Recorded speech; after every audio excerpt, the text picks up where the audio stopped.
बिस्मिल्लाहिर्रहमानिर्रहीम अस्सलाम वालेकुम। Welcome back to my YouTube channel. उम्मीद है आप सब लोग खैरियत से होंगे। आप सब लोगों की दुआ के साथ मैं भी खैरियत से हूँ। अल्लाह ताला आपकी रोज़ी में बरकत डाले, अल्लाह ताला आपकी सेहत में बरकत डाले और आपके दस्तरख़्वानों को हमेशा वसी रखे। आज मैं आपके लिए कद्दू की बहुत ही आसान, बहुत ही डिलीशियस और बहुत ही यूनिक रेसिपी लेके आई हूँ। अच्छा, अगर आपके घर में कोई कद्दू नहीं खाता या आप पसंद नहीं करते, आपके बच्चे पसंद नहीं करते, तो आज के बाद ये मसला भी ख़त्म होने वाला है। क्योंकि आज जिस तरह से मैं आपको कद्दू की रेसिपी बताऊंगी ना, तो आपके घर में हफ्ते में 2 दफ़ा तो ये ज़रूर बनने वाले हैं। तो चलें जी, चलते हैं रेसिपी की तरफ। तो आपने इस तरह से 2 कद्दू मैंने लिए हैं। आपने अपने क्वांटिटी के हिसाब से ले लेने हैं, जितने भी आपने बनाने हैं। तो मैंने ये 2 कद्दू लिए हैं और इनको हम अच्छे से पहले धो लेंगे और फिर हम इनको इस तरह से ऊपर से पहले छील लेंगे। छीलने के बाद आपने क्या करना है, आप इनको काट लेंगे।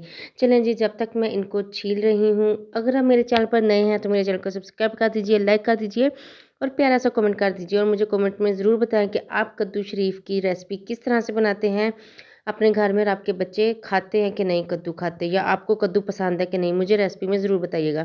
ये देखें जी, कद्दू मैंने इस तरह से छील लिए हैं। अब हम इनकी कटिंग करेंगे। अच्छा, आपने छोटे छोटे पीसीज में इसकी कटिंग करनी है ताकि अच्छे से गल जाए और जल्दी पक जाए।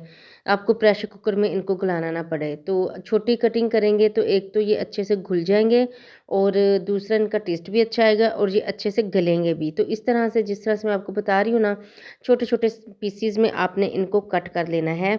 और इस तरह से मैंने तमाम जो कद्दू हैं उनको इस तरह छोटे पीसीज में काट लिया है। अब हम इसको पानी डाल के एक दफ़ा अच्छे से धो लेंगे। जब भी आप सब्ज़ी वगैरह बनाएं तो आप सब्ज़ी को अच्छे से पानी के साथ धो लिया करें। तो जी, इसके बाद आपने क्या करना है, आपने एक देचकी लेनी है, पैन लेना है, खुला जो भी आपके पास अवेलेबल है। आपने उसके अंदर ऑयल डालना है और फिर उसके बाद अच्छा, हम ना इसके अंदर प्याज जो है ना वो कम यूज़ करेंगे। ये मैंने एक मीडियम साइज़ का प्याज लिया है और इसको इस तरह से लंबा लंबा काट लेंगे। इसको इस तरह ट्रांसपेरेंट होने तक पकाएंगे। फिर इसके अंदर हम डालेंगे ज़ीरा, आपके सामने है दालचीनी और काली मिर्च, ये डाल के हम इसको अच्छे से पकाएंगे। इससे बहुत अच्छी खुशबू आती है खाने में ना। तो इसके बाद हम इसके अंदर ऐड करेंगे अदरक और लहसुन का ज़्यादा सा पेस्ट, और मोटा मोटा कूट के आपने ऐड करना है अदरक और लहसुन। इसकी खुशबू बहुत अच्छी आती है और इसका टेस्ट भी बहुत अच्छा आएगा। हमने इसको ज़्यादा पकाना नहीं है, हमने सिर्फ 1 मिनट कच्चापन दूर करना है। फिर इसके अंदर हमने टमाटर और हरी मिर्च डाल के मिक्स कर लेना है। अच्छे से मिक्स करने के बाद आपने इसके अंदर बेसिक से मसाले डालने हैं, जिसके अंदर हल्दी है और इसके बाद इसके अंदर हम लाल मिर्च हस्बे ज़रूरत ऐड करेंगे, नमक हस्बे ज़रूरत डालेंगे और 2 चम्मच भर के हम सूखा धनिया का ऐड करेंगे। बस, इसके अलावा आपने कोई मसाला इसके अंदर ऐड नहीं करना। ये बेसिक से मसाले हैं। इसके साथ ही ये सब्ज़ी इतनी मज़ेदार बनती है ना कि आप सोच भी नहीं सकते। फिर थोड़ा सा पानी ऐड करेंगे और मसाले को अच्छे तरह भुनेंगे।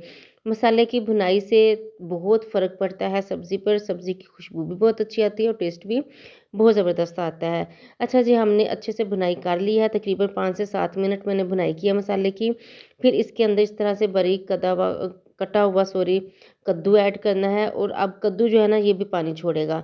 कद्दू का पानी ड्राई करने के बाद हमने कद्दू को अच्छे से भून लेना है। ये देखें जी, मैंने तकरीबन मुझे 10 मिनट लगे हैं। मैंने इसकी अच्छे से भुनाई की है। सब्ज़ी की आपने भुनाई बहुत अच्छी करनी है, थोड़ा टाइम लगाकर।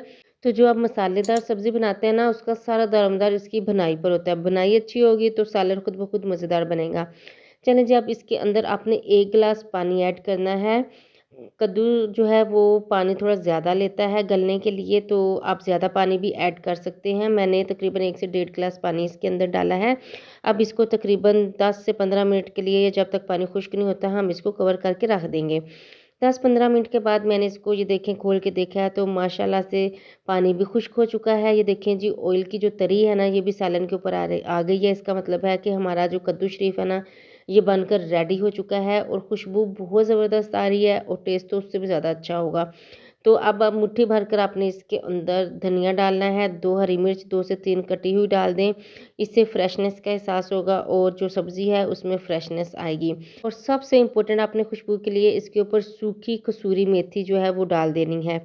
और इसके बाद आपने 1 टेबलस्पून भर कर इसके ऊपर गरम मसाला हमने भुनाई करते हुए नहीं डाला था। इससे जो है ना, वो सालन का कलर ब्लैक हो जाता है। तो लास्ट पे आपने इस तरह से गरम मसाला डालना है जब सब्ज़ी बन जाए।